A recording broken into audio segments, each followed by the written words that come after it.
Okay, let's talk about this wonderful deluxe set, which is available on the 23rd of August. I will, of course, put a purchasing link just below this video. Alan, if I may, the first question I want to ask you is how much input did you have into the compiling of this set?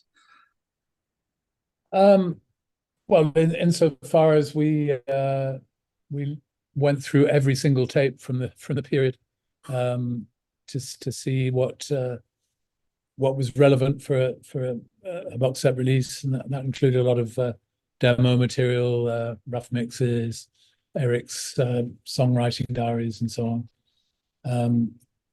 And there was a lengthy interview I did with I think his name's Joel McIver, the guy that did the notes for the book. Mm-hmm. Yeah, I mean the Cooking Vinyl were very communicative, and gave me and Sally Wolfson the opportunity to comment on everything. But I think it's a really good set. I think it came out really well. Yeah, it did. It's absolutely excellent. I had the good fortune to run through it just a couple of weeks ago. Interestingly, I mean, how much at the time, how much did you or Eric subscribe to the idea of the Pyramid Power, which was, had some momentum in the 1970s, or is it sort of a bit tongue in cheek? Oh, it was very tongue in cheek. Yes, I mean, it was well timed because the obsession with Pyramid Power was very evident back in 1978 when we released the album. No, I took it all with a pinch of salt. I thought it was intriguing, an intriguing concept that you could put a bottle of milk under a pyramid and it would not go sour and stuff like that. It was, I mean, no little or no truth in any of those ideas. So it was fun. It actually the album did not start as being titled Pyramid. We were going to investigate the occult, witchcraft, so on like that. But the pyramid idea just seemed to rise to the top of the equation every time. So that's what we went with. We went with the pyramid idea. I expected to be hugely criticized for pinching the pyramid idea from Pink Floyd. Very few people thought that we ripped them off in any way. Well, it's interesting. You say it was originally going to be an album themed regarding the occult and things like that. You'd already put out an album of looking at Edgar Allan Poe's work, and there was I, Robot, of course. That there would have been quite a few dark themes there. Yes, I think. I mean, you can't get much darker than Edgar Allan Poe, frankly. No. But the iRobot idea, I think, was a little more upbeat, a little more optimistic rather than pessimistic. I think the fascinating thing about the pyramids, the Egyptian pyramids, is how they were built, and the manpower that it must have taken to build the things. Yeah. I mean, they're extraordinary, and then there is this mystique about them because people really don't know how they managed to do it. Yeah. And it's a fascinating subject. Yeah, absolutely. Whatever it's called. Yeah, absolutely. But did the success of iRobot kind of embolden you in terms of the artistic vision for this album? I think it helped. I mean, it was iRobot was the first album we did for Arista, for Clive Davis, and we had a lot of success. Again, we were impeccably timed on iRobot because it coincided exactly with the release of Star Wars. So robot obsession was alive and well at that time. Yeah, absolutely. I remember queuing up to see that film in the year when it first came out. What inspired Hypergamma Spaces? It's got an interesting title. Eric's brother, who's still with us, is a mathematician. Okay. It's apparently a mathematical expression, Don't ask me what it means, but it seemed like a nice title for the tune. That's all. Hypergamma spaces. It's a fascinating album. Did you feel at the time with sort of punk pogoing away across the British Isles, did you feel this movement was a threat in any way? The punk movement. Yeah. I think our audience was probably not also following punk, frankly. I mean, you either were a punk fan or you weren't. And I think we appealed to the ones that weren't. Yeah. Okay. Interestingly, moving on to another subject, in Tom Doyle's book, McCartney in the 70s, it gives the impression that you were less than impressed with Wings Wild Life. In fact, I think you describe it as lacking precision. Did you feel that this album was below par? You're talking about the Wings album? Wings Wild Life, yeah. Yeah.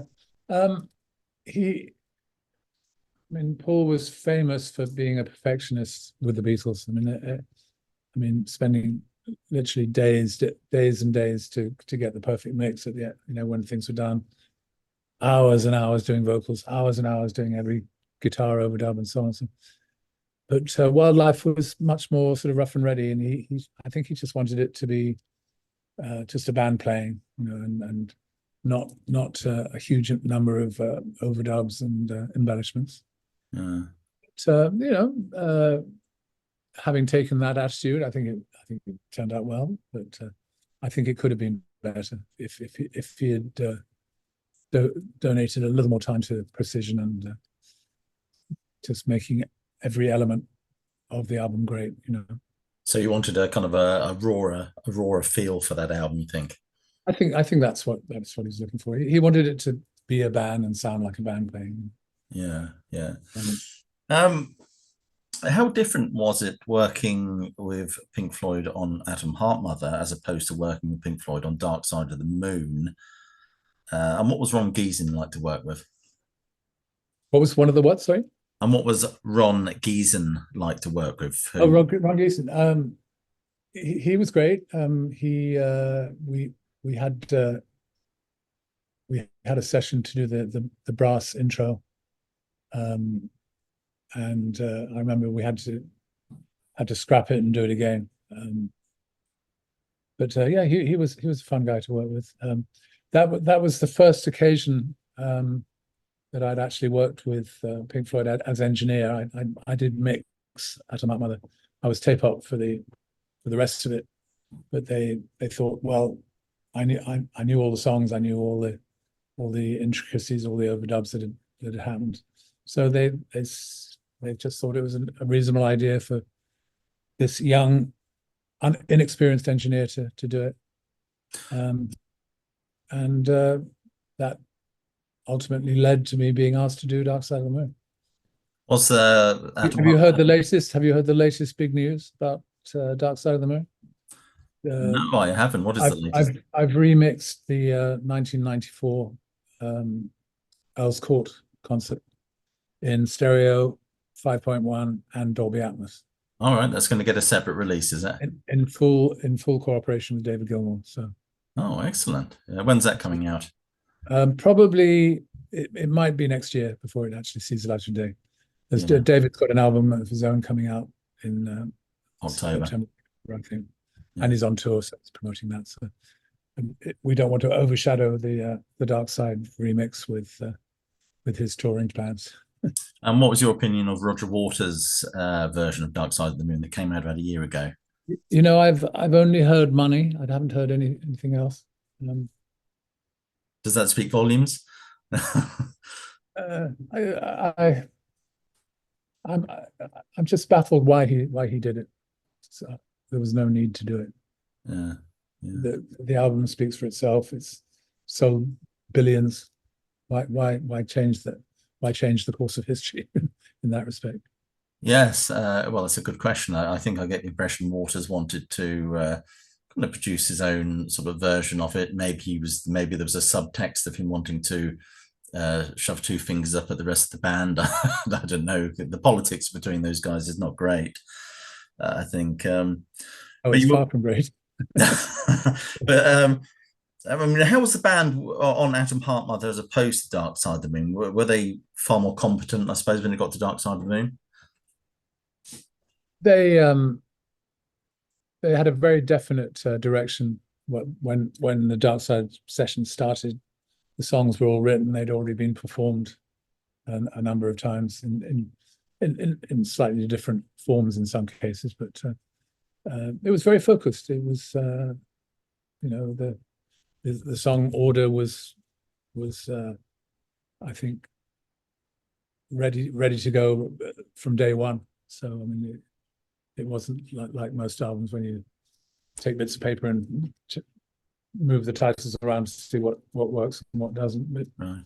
it was actually all compiled in the order on the final album mix on the 16-track master tape.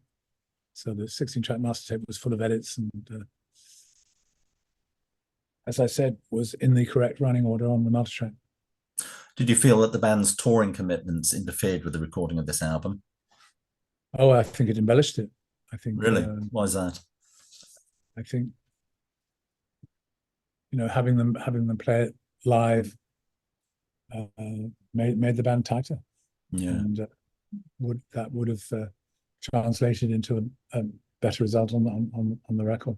Yeah, I guess. Is it true that Nick Mason wasn't particularly happy with his drum sound when you started recording that album? When we started, yes. I mean, he was entitled to get the sound he was looking for. I worked hard to appease his requests, but in the end, I mean, by the time we got to doing the third or fourth track for the album, he didn't even comment on it. Just assumed that it was fine, and Yeah. and it was. It really didn't change that much. So I think he was perhaps just being a little unfair on me at the beginning, just to make sure that I was working hard enough to get the best possible sound. Well, one and how were you instrumental? How instrumental were you in the kind of piecing together of the "Speak to Me" intro at the start of that album? Were you involved with that? Oh yeah, yeah. We had all the tapes, of course, all the dialogue that was recorded as a result of the questions being on those index cards, and yeah, it was all compiled multi-track, and it was kind of experimental when no one really knew how the Chris Adamson "I've been mad for effing years" and all that would fit with Jerry Driscoll, the studio janitor guy, how they would actually work together with the effects and stuff. It's just a series of experiments, and one of those experiments literally ended up being the intro. I mean, you went out harvesting all these like sound effects for this album, but the aeroplane I think that's used on the run sounds very much like the aeroplane that's used at the start of Back in the USSR by the Beatles. Is it the same sound effect? It could well be. I've forgotten, but everybody had access to the same sound effects tapes at Abbey Rd, so Yeah. it might well be the same sample. Were you involved with the Amagama album at all? No. Maybe one session as tape up, for just one or two songs. Okay. Out of interest, I'm curious to get your opinion on this. What do you think is the best mix of Let It Be? And is McCartney right to criticize the Spectre mix, in your opinion? I think he had every right to criticize Phil Spector's mix. Paul's vision for it, and I assumed it was the entire band's vision that Let It Be would be the Beatles playing live with studio quality recording, but nevertheless playing live vocals, live guitar solos, live everything. And when it became something else, I think a lot of people said that that's taking away from the original intention. Yeah. I I I like some of the Spectre versions, and I dislike some of the others. And I think I think Long and Winding Road was magic, just with the band, Yeah. without orchestration myself. But hey, So you prefer the version it's that's okay. I mean, Richard Houston did a nice job. It uh,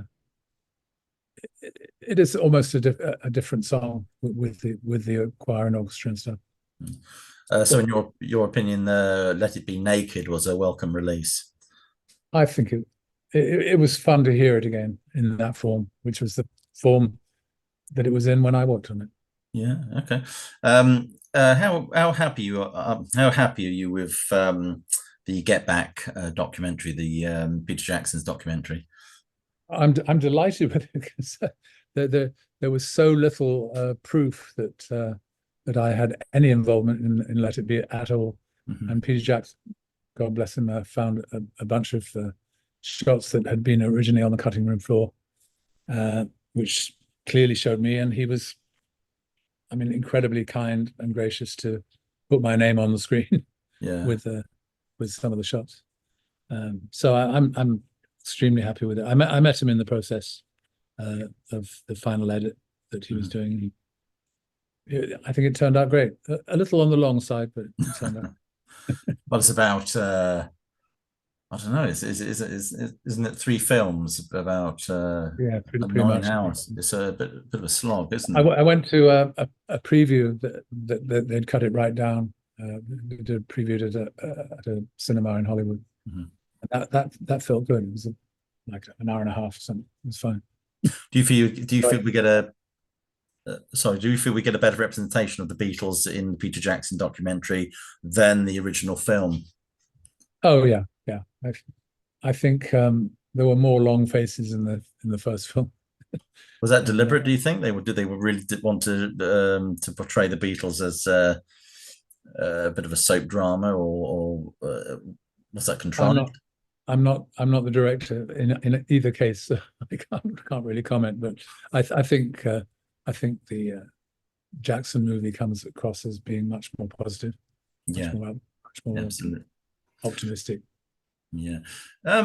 Abbey Road. Why does she's so heavy? Why does that song end so abruptly? Whose idea was that? Because I cut the tape with a pair of scissors. That's the answer. I mean, John was there. He just said there and cut the tape, put leader tape in, and that was the final mix. So It was done. so Lennon wanted it cut abruptly rather than faded out. I think that decision was made on the day that the scissors came out. It might well have been a fade, and it I mean it's a very long sequence that would have been a very long fade. So Yeah. I think it was a touch of brilliance to just end it like gone. Yeah, absolutely. Um, I mean, you were actually on the rooftop when the Beatles played that famous gig. I mean, was it really? What was that like? And was it really so loud that the old bill needed to be called in? It wasn't. I mean, it was a small PA system. I mean, big giant PAs didn't exist in those days, but it was enough to permeate through Savile Row into the other office buildings. And somebody obviously complained, and the police got involved. But it was a great occasion. It was a fun occasion that they were clearly enjoying it. Being on stage in front of an audience for the first time in years. Yeah. So I was there, and that's the best part of it all, that I got to see the Beatles playing live for the last time, which Yeah, is that's a great thing. absolutely that's an incredible thing to say you were at. I think.